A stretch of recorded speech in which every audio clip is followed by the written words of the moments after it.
The Government Employees Pension Fund has announced a 9.6 year-on-year growth in its performance.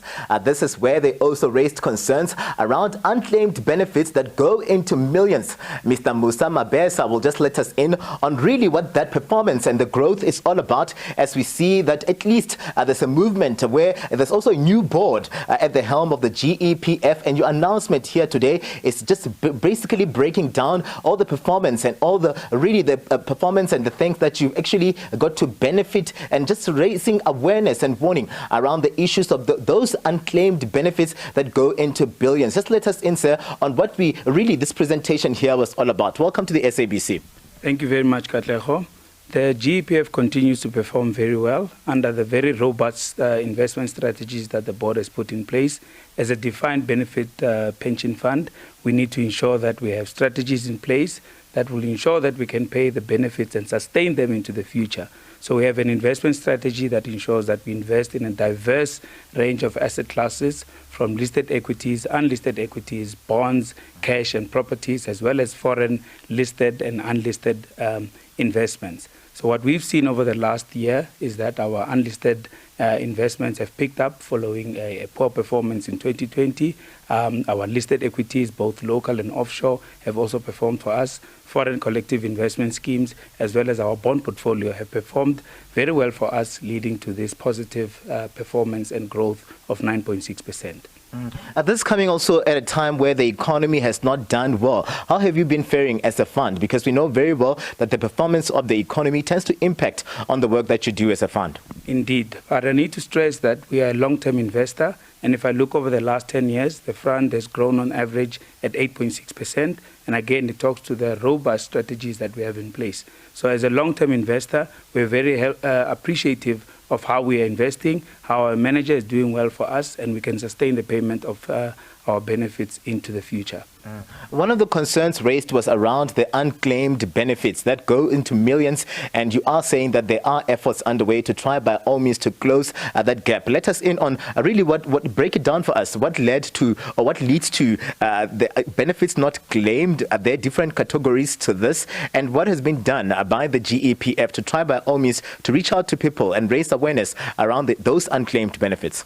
Our unclaimed balance was at 2.1 billion rand as at March of 2022, but unclaimed benefits are categorized into various categories.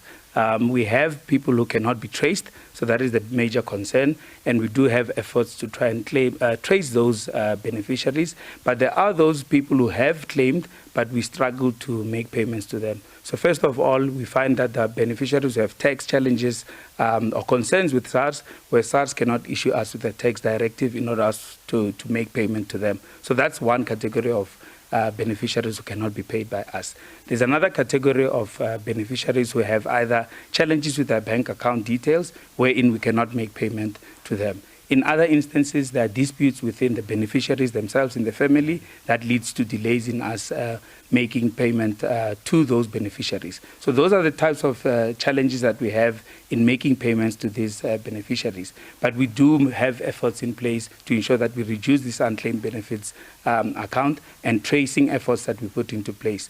We do provide lists per province of all the beneficiaries that we know are due payments from the GEPF, but we can't reach out to them, and we try and circulate this in as many mediums as possible. We do roadshows where we encourage our members and beneficiaries to reach out to the people that they know based on the lists that we've provided, and hope that these people do come to us and claim these benefits so that we can administer and reduce this account as far as possible.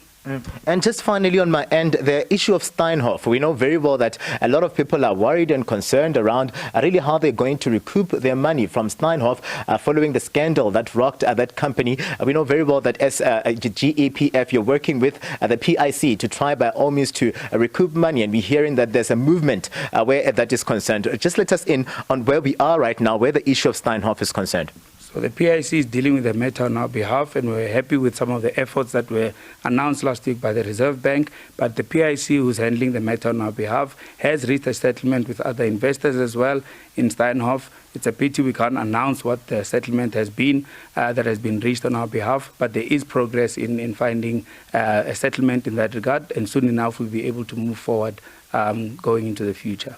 Mr. Musamabesa, thank you very much, sir, for your time. He's coming through there from the GEPF, just giving us an update in terms of that performance, that 9.6% annual year-on-year performance, where we're hearing that they've grown and they're doing well as an entity, just encouraging people as well to just check their affairs where those unclaimed benefits are concerned, but also just sending a stern warning that as an entity, they're not going to be supporting unwarranted investments that don't lead to anything that is tangible on the ground. But a message strongly coming from the GEPF is that they're doing well, but they're encouraging people to also just check their affairs where those unclaimed benefits are concerned. Katlego Legodi, SABC News, Pretoria.